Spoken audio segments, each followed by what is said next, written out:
Warahmatullahi wabarakatuh. Selamat pagi anak-anak. Bagaimana kabarnya hari ini? Alhamdulillah. Anak-anak, adakah hari ini yang tidak mengikuti pembelajaran? Alhamdulillah kalau mau ikut semua. Nah, anak, sebelum pembelajaran dimulai, marilah kita berdoa menurut agama dan kepercayaannya masing-masing. Berdoa mulai. Berdoa selesai. Anak-anak, hari ini kita akan belajar pada tema 4, subtema 3, PB yang pertama. Anak-anak, sebelum kita belajar, Bapak akan menyampaikan tujuan pembelajaran. Tujuan pembelajaran yang pertama adalah mencari informasi yang ada di dalam teks eksplanasi menggunakan kalimat efektif. Yang kedua adalah mencari atau terkait dengan kerjasama ASEAN, Indonesia dengan negara-negara anggota ASEAN tentang bidang iptek dan teknologi. Yang ketiga adalah kita akan mengenal sumber-sumber energi alternatif yang ada di sekitar kita. Itu adalah tujuan pertama. Anak-anak, langsung saja. Kalau kemarin kalian sudah belajar tentang teks eksplanasi, ayo siapa yang masih ingat? Iya, teks eksplanasi adalah teks yang menjelaskan tentang suatu proses atau terjadinya suatu fenomena. Baik fenomena sosial, fenomena budaya, maupun fenomena alam. Itu adalah arti dari teks eksplanasi.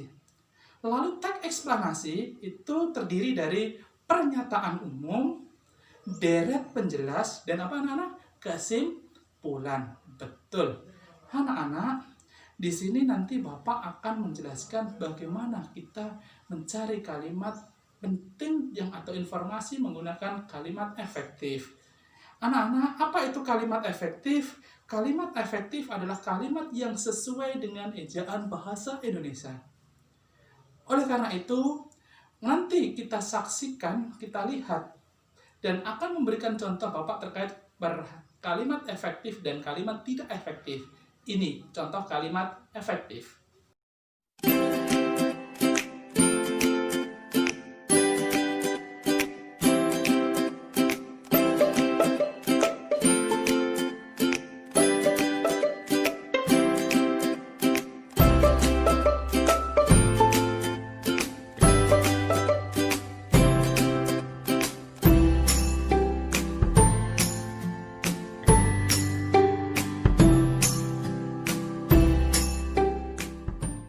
Membaca contoh teks eksplanasi, tugas kalian adalah mencari informasi-informasi dalam setiap paragraf, kemudian tuliskan ke dalam bentuk kalimat efektif di dalam buku tulis kalian. Setelah itu, hasil kerja kalian difoto. Setelah difoto, kirim di grup WA kelas kita. Jelas anak-anak? Iya, kalau sudah jelas, Bapak lanjutkan.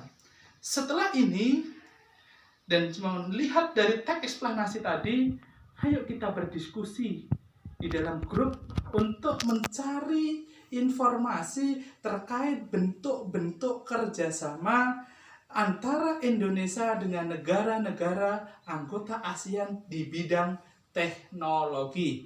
Dan kita saksikan nanti video ini. Menganalisis posisi dan peran Indonesia dalam kerjasama di bidang ekonomi, politik, sosial dan budaya, teknologi dan pendidikan dalam lingkup ASEAN. Peran Indonesia di bidang politik dan keamanan dalam kerjasama ASEAN, yaitu Indonesia sebagai pelopor berdirinya ASEAN. Indonesia memprakarsai pelaksanaan Jakarta Informal Meeting untuk perdamaian di Kamboja. Indonesia juga berpartisipasi dalam pembentukan komunitas keamanan bersama ASEAN.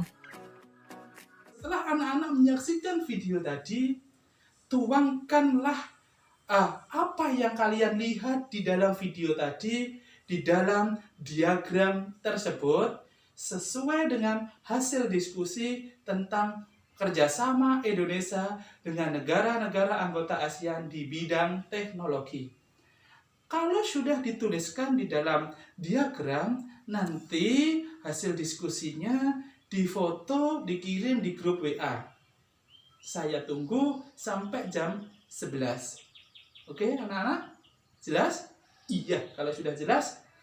Anak-anak, setelah anak-anak mengumpulkan tugas hasil diskusi, sekarang ayo kita mengamati video terkait dengan tenaga surya. Bagaimana kerja dari panel surya sebagai energi alternatif yang bisa dipakai untuk menerangi rumah-rumah yang ada di rumah. Anak-anak, langsung saja mari kita saksikan video berikut. Bumi yang kita tinggali memiliki beragam sumber daya alam seperti contohnya matahari. Di mana Indonesia merupakan negara tropis yang dimana dalam artian Indonesia disinari matahari cukup lama dari 10 hingga 12 jam setiap harinya. Maka dari itu penggunaan panel surya sangat cocok dipakai sebagai pembangkit listrik di Indonesia. Lantas, bagaimana sih cara kerja panel surya?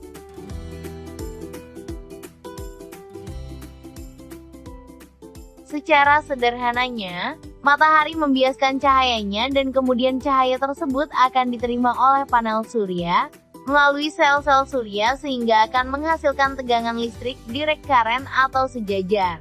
Fenomena ini disebut dengan fotovoltaik.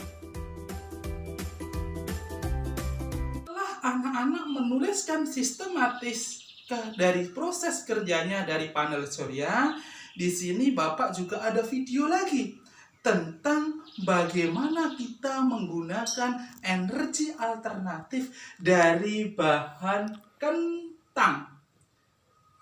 Bahan apa anak-anak? Kentang, betul. Ya, dari bahan kentang nanti akan menghasilkan energi listrik, bisa menyalakan sebuah lampu. Bagaimana nanti kerjanya? Kita saksikan video berikut.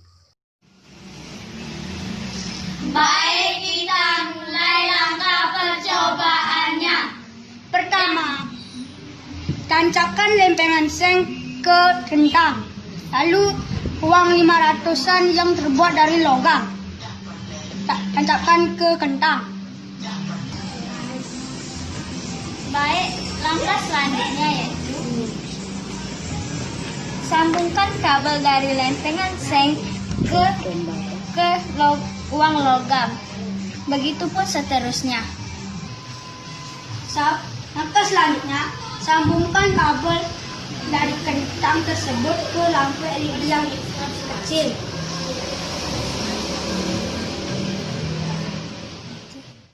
Demikian pembelajaran pada pagi hari ini. Kita simpulkan bersama-sama. Apa yang kira-kira? Iya, kesimpulannya adalah pertama, kita bisa menulis kalimat efektif sesuai dengan ejaan bahasa Indonesia. Yang kedua apa? Iya, yang kedua adalah tentang kerjasama Indonesia di bidang teknologi dengan anggota negara ASEAN. Yang ketiga adalah penggunaan energi alternatif. Jelas anak-anak? Iya, kalau sudah jelas, kita akhiri. Pesan Bapak, tetap semangat belajar, jaga kesehatan di tengah-tengah pandemi COVID-19 ini. Ya. Dan sebelum pelajaran kita akhiri, marilah kita berdoa menurut agama dan kepercayaan masing-masing. Berdoa mulai. Berdoa selesai. Ya, saya akhiri. Assalamualaikum warahmatullahi wabarakatuh.